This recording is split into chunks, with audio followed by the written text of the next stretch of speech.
This video explains the proper procedure to identify and then repair a carrier-to-housing leak on Spicer's D&R 404 family of tandem drive axles. First, it's important to recognize the difference between a leak and a weeping condition. A weeping joint is characterized by these conditions: dampness, discoloration, and no dripping oil. The discoloration or stain is actually caused by a few droplets of lubricant escaping through either one of the fastener holes or through the flange when the housing flexes under an extreme loading condition. The actual volume of lubricant that is lost is very small and does not represent a threat to the integrity of the axle. A leaking joint is wet with a greasy buildup and is actually dripping oil from the joint. Refer to Information Bulletin ABIB 0203 for additional details regarding weep and leak diagnoses and repair recommendations. You must properly diagnose the condition before proceeding. It's important that you observe all of the normal safety procedures, including wearing proper protection for every step in this procedure. Before getting started, it's important that the adapter plate is properly secured and positioned on the transmission jack. Block the tires on the vehicle. You may want to remove the grate or catwalk over the forward rear axle. Next, disconnect the drive line. Now, drain the lubricant into a clean pan. We'll refill the axle with the same lubricant. Remove the axle shaft's nuts and washers, and then remove the shaft. Repeat this procedure on the other side of the vehicle. Then remove all but one of the old carrier fasteners. Leave one cap screw in place to hold the carrier until the transmission jack and adapter plate are moved in place and secured. Because of their position, 3 of the cap screws on the top require a special adapter to break the fasteners loose. Now, we're ready to remove the carrier using a transmission jack and adapter plate. There are 2 carrier adapter plates, the forward rear and the rear rear. For demonstration purposes in this video, we'll only be repairing the forward rear axle. When performing this repair on a rear carrier, the pinion-bearing cage cap screws will need to be removed and replaced with longer cap screws. It will be necessary to use 2 M14 by 2.0 by 60 mm grade 10.9 cap screws to mount the adapter. A quantity of these cap screws are included in the adapter plate kit, PN 511897. Refer to Dana Spicer Information Bulletin ABIB 0202 for specifics about the removal of this carrier. To begin the forward-rear carrier removal, disconnect the IAD shift cylinder air line. Install carrier guide pins at the 9:30 and the 4 o'clock positions of the housing mounting holes. Remove 2 power divider cap screws. These are at the 5:30 and 7 o'clock positions. Move the adapter plate into the proper position.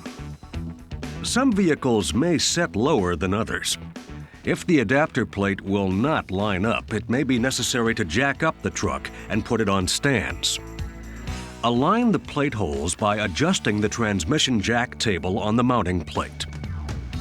Then reinstall the 2 PDU cover-to-carrier cap screws that were removed and tighten them with an impact gun. Now remove the last carrier-to-housing cap screw. Use a large screwdriver or pry bar to back the carrier off the housing studs and pull the carrier. Proper cleaning of the carrier flange and housing surfaces is very important for a proper repair. Use a wire wheel to remove any paint, old sealant, or oil from the housing and carrier mounting surfaces. Then, use brake cleaner or its equivalent to remove any residual oil or dirt. Check the axle housing for any cracks, nicks, or burrs on the surfaces. The only reason to replace a stud is if it came out with the nut when it was being disassembled.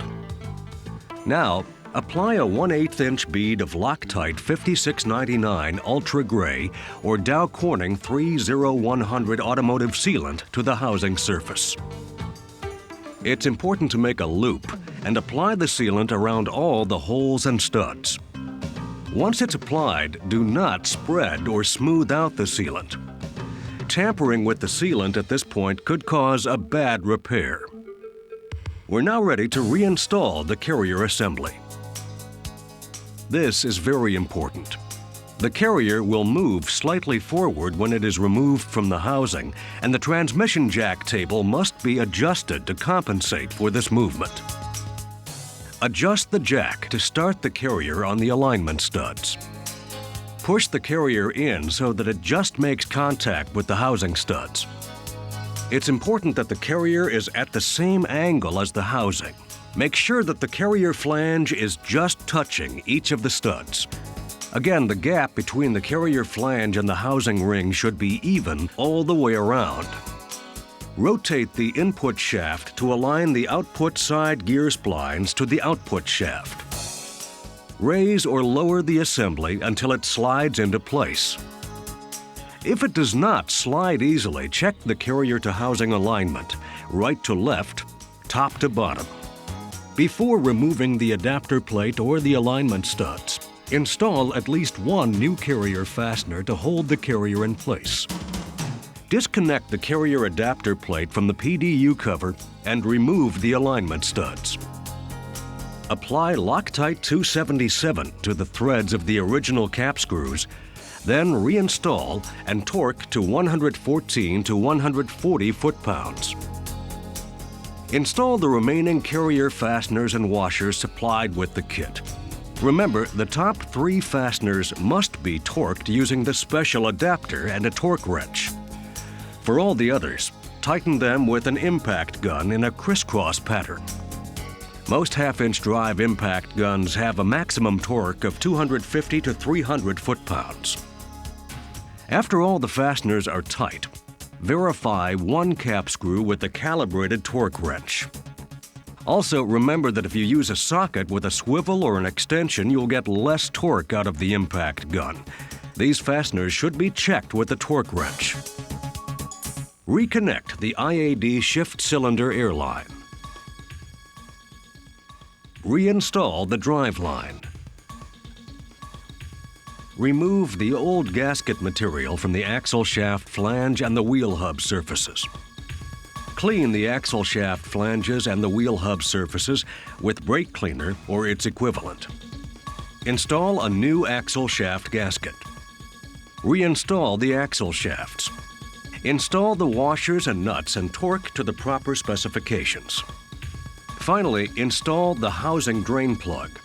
Remove the fill plug from the housing cover and refill the axle housing with the same lubricant that was removed. Add additional lubricant if needed until it is level with the bottom of the fill hole. The repair to the carrier to housing leak is now complete. As we explained earlier, a weeping joint does not represent a significant risk to the integrity of the axle.